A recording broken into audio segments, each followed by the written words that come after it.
આપ જોઈ રહ્યા છો સ્પાર્ક ટુડે ન્યૂઝ। પશ્ચિમ કચ્છ એલસીબીને મોટી સફળતા મળી છે। 99 લાખના બંડલ સાથે એક આરોપીને ઝડપી પાડવામાં આવ્યો છે। સોશિયલ મીડિયા પર ખોટી આઈડી બનાવી સસ્તું સોનું અને 1 લાખ રૂપિયાના બદલામાં 5 લાખ જેવી લાલચ આપી લોકો સાથે છેતરપિંડી આચરવામાં આવી હોય તે ગેંગ ને લોકલ ક્રાઇમ બ્રાન્ચ પશ્ચિમ કચ્છે ઝડપી પાડ્યું છે। આરોપી અઝરુદ્દીન કાસમશા શેખને પકડી પાડવામાં આવ્યો છે અને અન્ય 4 આરોપીઓ ફરાર છે।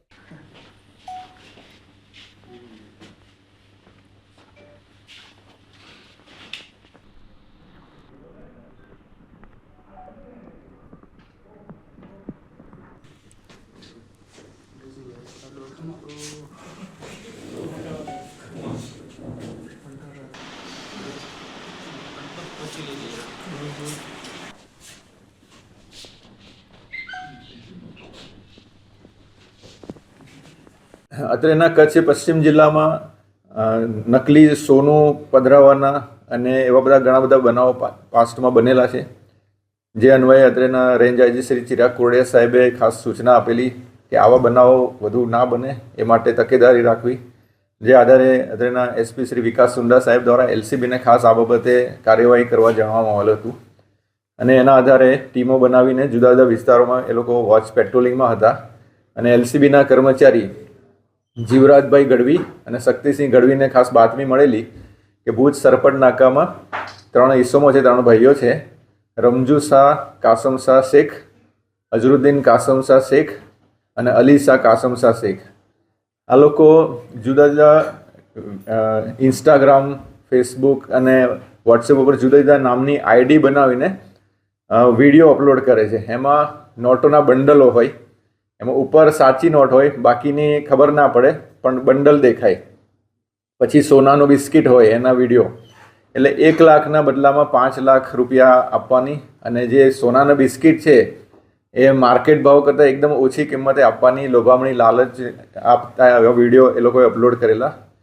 જે બાતમી આધારે એ લોકોએ એમના ઘરે જઈને તપાસ કરી તો અઝરુદ્દીન છે, અઝરુદ્દીન શેખ એ ઈસમ મળી આવેલો, એણે ભાગવાની કોશિશ કરી એટલે એને સાથે રાખીને પછી એના ઘરની સર્ચ કરી, ઝડપી કરી તો એમાં એમના ઘરની જે સૈટી છે પલંગ એમાંથી જુદા જુદા નોટોના બંડલો મળ્યા। એમાં 500ની નોટોના બંડલ, 100ની નોટોના બંડલ, 200ની નોટોના બંડલ એ બંડલો મળ્યા। એમાં ઉપર એક નોટ સાચી હોય અને બાકીની નીચે બધી નકલી નોટ હોય, ચિલ્ડ્રન્સ બેંક ને એવી બધી નોટો હોય, એટલે એવા બંડલો મળ્યા।